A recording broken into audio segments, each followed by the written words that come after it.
লাগে যে কি হারে আলেছি স্বর্ণের টুরকা, আর এই টুরকা দেশে আসবে না। জন্মভূমি ভোলার মানুষের স্বতঃস্ফূর্ত অংশগ্রহণ, শ্রদ্ধা, ভালোবাসায় চিরনিদ্রায় শায়িত হলেন ৬০-এর দশকের ছাত্র রাজনীতির উজ্জ্বল নক্ষত্র, ৬৯-এর গণ অভ্যুত্থানের মহানায়ক, ৭১-এর মুক্তিযুদ্ধের অন্যতম সংগঠক তোফায়েল আহমেদ।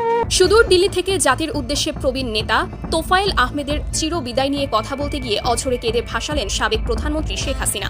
চোখের জলে বুক ভাসিয়ে হাউমাউ করে কাঁদতে কাঁদতে তিনি আজ এমন কিছু কথা বললেন যা শুনে পুরো দেশের মানুষ রীতিমতো স্তব্ধ হয়ে গেছে। হ্যাঁ দর্শক, বাংলাদেশের রাজনৈতিক আকাশে ঘটে গেল এক বিশাল, অকল্পনীয় এবং হৃদয় বিদারক নক্ষত্রের পতন।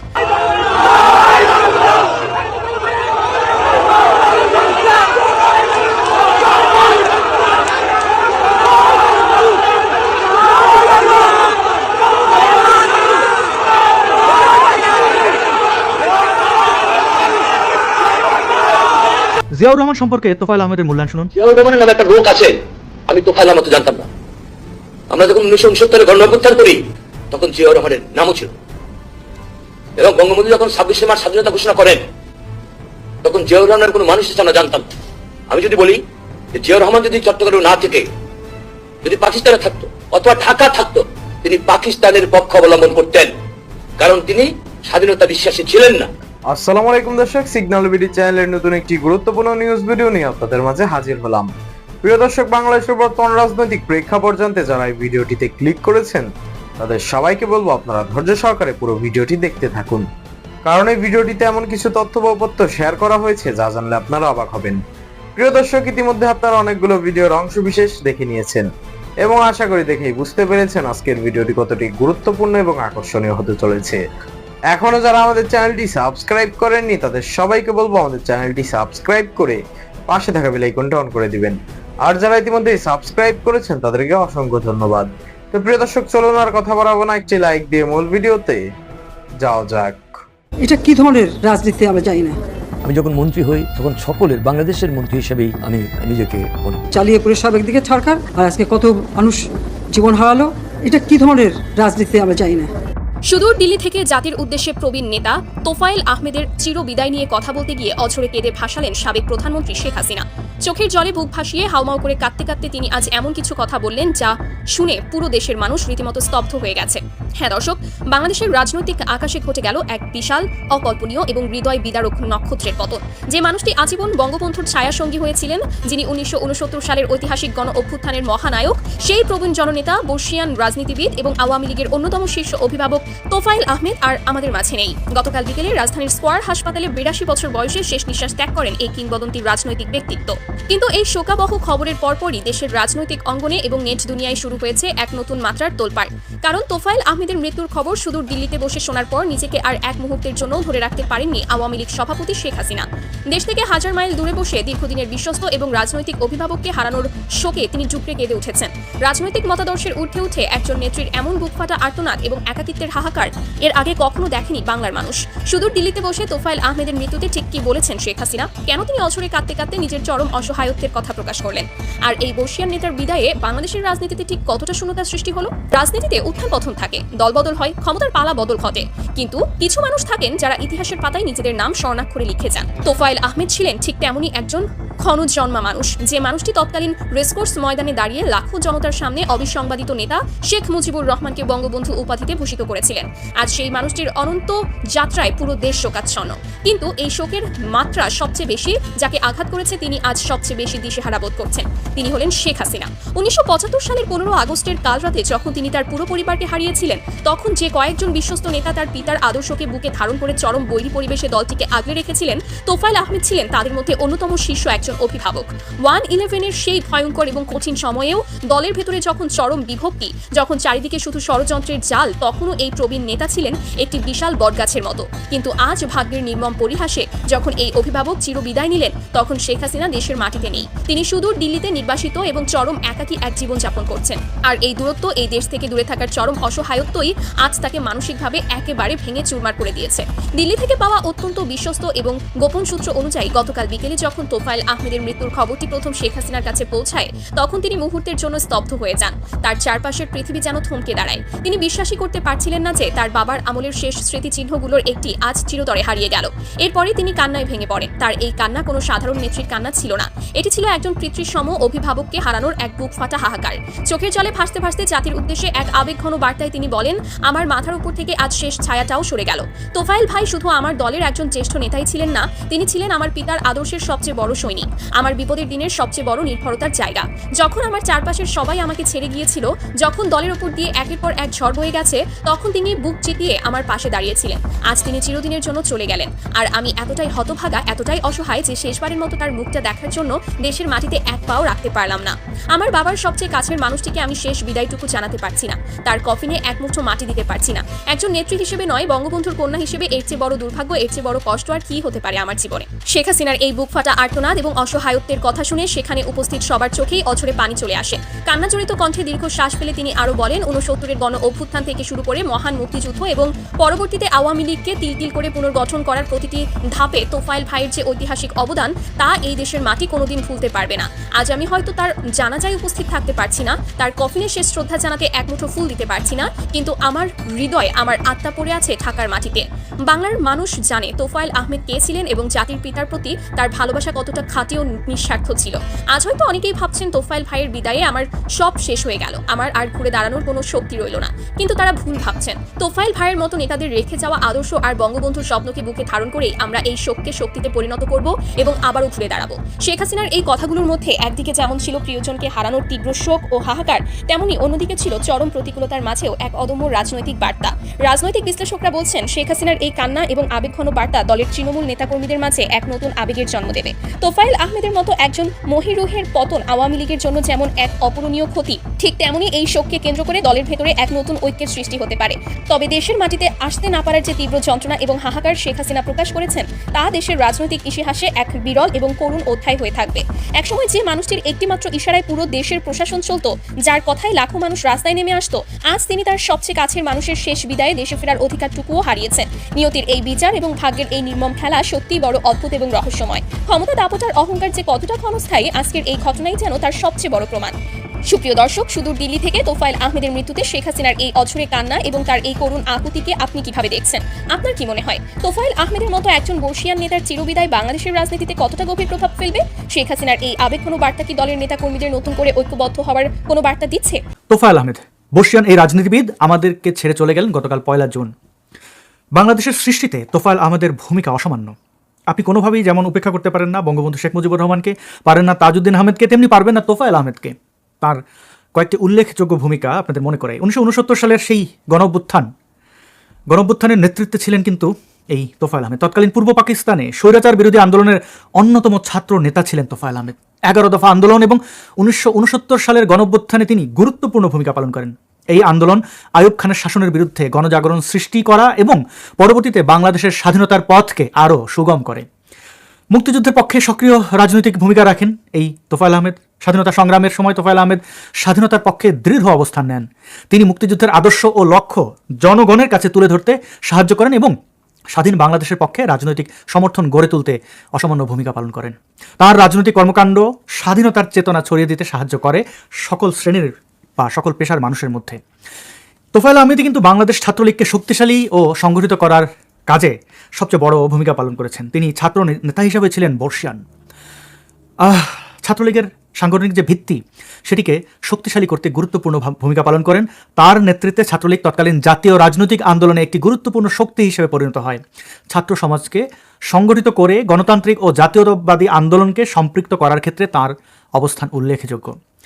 শেখ মুজিবুর রহমানকে যে বঙ্গবন্ধু উপাধিটি, এটি দেওয়ার ক্ষেত্রেও তার ভূমিকা রয়েছে। 1969 সালের 23 ফেব্রুয়ারি ঢাকার রেসকোর্স ময়দানে এক ঐতিহাসিক গণসংবর্ধনা অনুষ্ঠানে তোফায়েল আহমেদ ছাত্র সমাজের পক্ষ থেকে শেখ মুজিবুর রহমানকে বঙ্গবন্ধু উপাধিতে ভূষিত করেন এবং আপনারা জানেন পরবর্তীতে বঙ্গবন্ধু শেখ মুজিবুর রহমান নামটির সাথে বঙ্গবন্ধু উপাধিটি কতটা ওতপ্রোতভাবে জড়িত এবং সেই নামটিকে বা সেই উপাধিকে ধ্বংস করার জন্য কত কত লোকজন এলো গেল, কিন্তু বঙ্গবন্ধু রয়ে গেলেন শ্রেষ্ঠ আসনে। তারপর রাজনৈতিক ক্যারিয়ারে আপনারা দেখেছেন বাণিজ্য মন্ত্রী হিসেবে তিনি রপ্তানি বাণিজ্য খাতের উন্নয়ন এবং অসামান্য ভূমিকা পালন করেছেন। দেশকে সমৃদ্ধ করার ক্ষেত্রে তার সেই মন্ত্রিত্ব, এটা আপনি চাইলে ভুলতে পারেন, অনেক কিছু আমরা ভুলি। মেট্রো রেল ভালো না, পদ্মা সেতুর দরকার ছিল না, আঙুর ফল টকের মতো অনেক কথাই বলতে পারি। এবং তার দীর্ঘ রাজনৈতিক ক্যারিয়ার, প্রায় 9 বার তিনি এমপি হয়েছেন, সংসদ সদস্য হয়েছেন। কতজন রাজনীতিবিদ 9 বার এমপি হতে পেরেছে? তার রাজনৈতিক ইতিহাসটি দেখুন। আমরা তার প্রয়াণে অবশ্য জামাত শিবির বিএনপির কাছ থেকে যা দেখার তাই দেখেছি। বলতে গেলে ঘৃণা, প্রতিহিংসা। আমি এই ধাপটি নিয়ে চিন্তিত, কারণ বাংলাদেশের রাজনীতিকে কলুষিত করেছে বিএনপি। বাংলাদেশের রাজনৈতিক যে কৃষ্টি কালচার সেটাকে ধ্বংস করেছে বিএনপি, কারণ বিএনপির দেওয়ার মতো, বলার মতো কোনো ঐতিহ্য ছিল না। এটা টোকাইদের দল, বিভিন্ন জায়গা থেকে টোকায় জিয়াউর রহমান বিভিন্ন সুবিধাবাদী লোকজনকে এনে লোভ দেখিয়ে, ভয় দেখিয়ে বিএনপি প্রতিষ্ঠা করলেন এবং পরবর্তীতে তারা বঙ্গবন্ধু শেখ মুজিবুর রহমানকে খাটো করা, অন্যান্য জাতীয় নেতাদের তুচ্ছ তাচ্ছিল্য করা, যে কত কত কত অঘটন না ঘটিয়েছে। মিলিটারিদের পক্ষ থেকে বাংলাদেশকে শোষণ করার নজির যেগুলো রয়েছে, তার মধ্যে বিএনপির জিয়াউর রহমানের বর্বরতা আপনারা ভুলতে পারবেন না। এবং তার পরবর্তী প্রজন্ম বা তার আত্মীয় স্বজন, বিশেষ করে স্ত্রী খালেদা জিয়া এবং তারেক জিয়ার সেই 21 আগস্টের গ্রেনেড হামলা, এগুলো তো ভিন্ন মত, ভিন্ন দলকে নির্মূল করার চেষ্টা মাত্র, এবং বারবার ব্যর্থ হয়েছে। এইবার কি হবে দেখুন। তোফায়েল আহমেদ বেঁচে থাকতে তার সমসাময়িক রাজনীতিবিদদের কিভাবে মূল্যায়ন করেছেন, তাদের মৃত্যুকে কিভাবে তিনি ব্যাখ্যা করেছেন, তোফায়েল আহমেদের মুখ থেকে চলুন আমরা শুনি। মানুষ হিসেবে জনাব সাদেক হোসেন খোকা একজন চমৎকার মানুষ ছিলেন। আমি তার মৃত্যুতে আমার শ্রদ্ধা জ্ঞাপন করছি।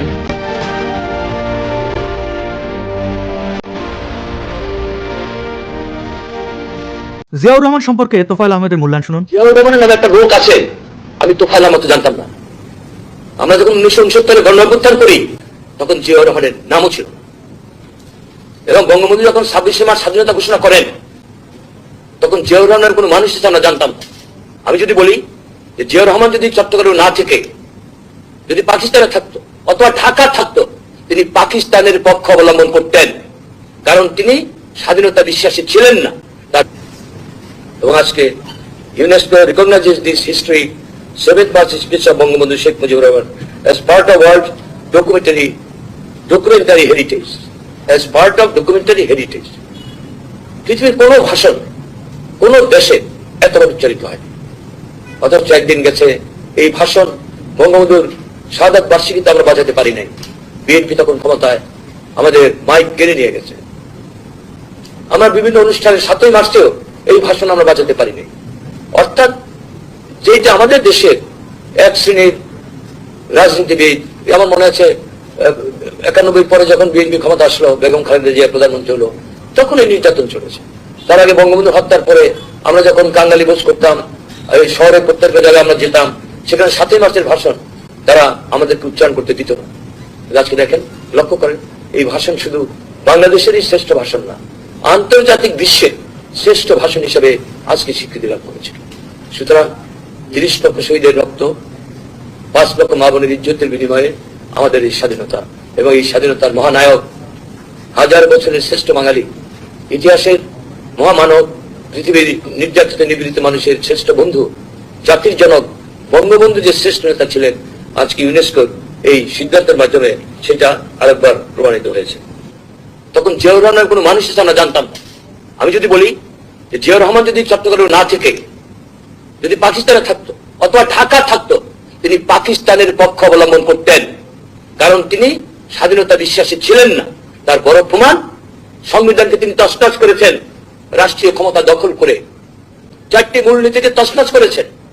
আমরা যারা সেকুলার রাজনীতি করেছি, অসাম্প্রদায়িক রাজনীতি, সেখানে সাম্প্রদায়িকতা এনে ধর্মভিত্তিক রাজনীতি নিষিদ্ধ ছিল, সেটাকে তিনি চালু করেছেন। সুতরাং তিনি মুক্তিযোদ্ধা ছিলেন না, ঘোষণা তো প্রশ্নই ওঠে না। বর্তমান সময়ের অত্যন্ত আলোচিত একজন নেত্রী রুমিন ফারহানা, তিনি তোফায়েল আহমেদকে কিভাবে দেখেন সেটিও তার মুখ থেকে শুনে চলুন। আমি আমার নিজের একটা অভিজ্ঞতার কথা বলি। তোফায়েল আহমেদ সাহেব বর্ষিয়ান পার্লামেন্টারিয়ান, উনি কিন্তু একবার আমাকে একটু আক্রমণ করে কথা বলেছিলেন, কিন্তু এত চমৎকার ছিল তার সেই ভঙ্গি, এবং হাসতে হাসতে যখন তিনি বলছিলেন যে আমাদের সবার কনিষ্ঠ, আমরা সবাই স্নেহ করি, ও কি করা আল্লাহ প্রদত্ত কণ্ঠ একটু কর্কশ, এসব বলছিলেন আপনি সুন্দর করে, যে আমি কষ্ট পাবো, আমি হাসতে হাসতেই মানে পড়ে যাচ্ছিলাম। তো আমার কাছে মনে হচ্ছে যে আঘাত করাই যায়, কিন্তু তারও একটা মাধ্যম, ভঙ্গি আছে, শব্দ চয়ন আছে, ডেলিভারি করবার সেই ওয়ে আছে, তো সেখানে অনেক কিছু আছে।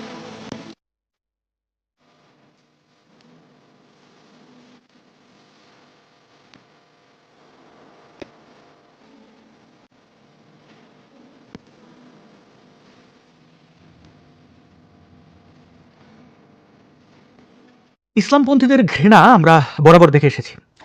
ভিন্ন মতের বা যাকে ভালো লাগে না তার মৃত্যুতে এরা উল্লাস করে, এবং তখন তাদের ধর্মীয় অনুভূতি, ইসলাম বা অন্যান্য যে মোরাল জায়গাগুলো সেগুলো তাদের আটকায় না, এগুলো তাদের জন্য জায়েজ। যখন তাদের ক্ষেত্রে অর্থাৎ দেল্লা রাজাকার বা অন্যান্য রাজাকারদের মৃত্যুতে আপামর জনসাধারণ উল্লাস করে, তখন বলে এটা অনইসলামিক, একজন মানুষের মৃত্যু হয়ে গেলে কেন এগুলো বলতে হবে। ঘৃণার চাষাবাদ করে তারা। যখন তাদের উপর অ্যাপ্লাই করা হয় তখন এসে বলে না না এটা করা যাবে না। বিএনপি তোফায়েল আহমেদের এই মৃত্যু এবং তাঁর এলাকায় তাঁর জানাজা সব কিছুতে বাধা দিয়েছে। নেতাকর্মীরা সেখানে জানাজায় অংশগ্রহণ করতে গেলে, অর্থাৎ অন্তিম ক্রিয়ায় অংশগ্রহণ করতে গেলে তাদেরকে গ্রেপ্তার করা হয়েছে, বর্বরভাবে, নির্লজ্জভাবে গ্রেপ্তার করা হয়েছে। ছাত্রদলের গুন্ডারা তার জানাজাকে কেন্দ্র করে দেখুন স্লোগান দিচ্ছে, একটা একটা আওয়ামী লীগ ধরে ধরে জবাই কর। তারা আওয়ামী লীগকে জবাই করতে চায়।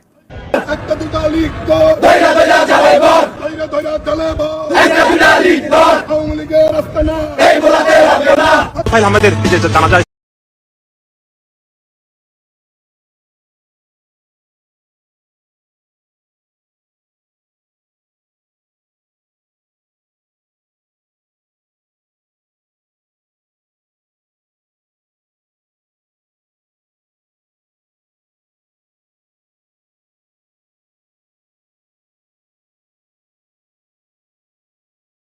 আপনি তাকে পণ্ড করলেন সারা বাংলাদেশে। একজন মানুষ মৃত্যুর পরে এই যে ঘৃণার চাষাবাদ করলেন, এর ফলাফল কি হবে? আমি এই ফলাফল নিয়ে একটু আসি।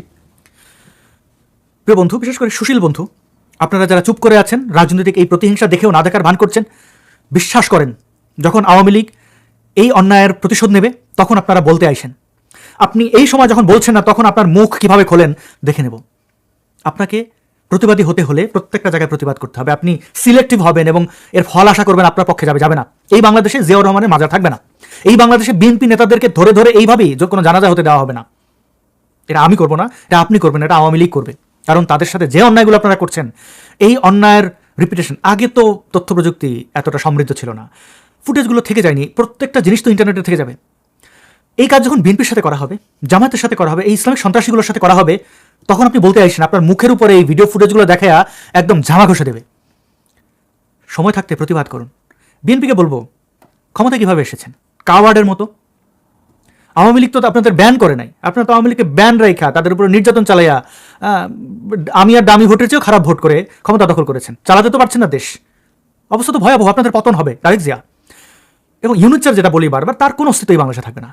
এবং বিএনপির রাজনৈতিক কবর আসলে এই জানাজা আটকানো থেকেই রচনা করা হয়ে গেছে। প্রিয় দর্শক, ইতিমধ্যে আপনারা আমাদের পুরো ভিডিওটি দেখেছেন।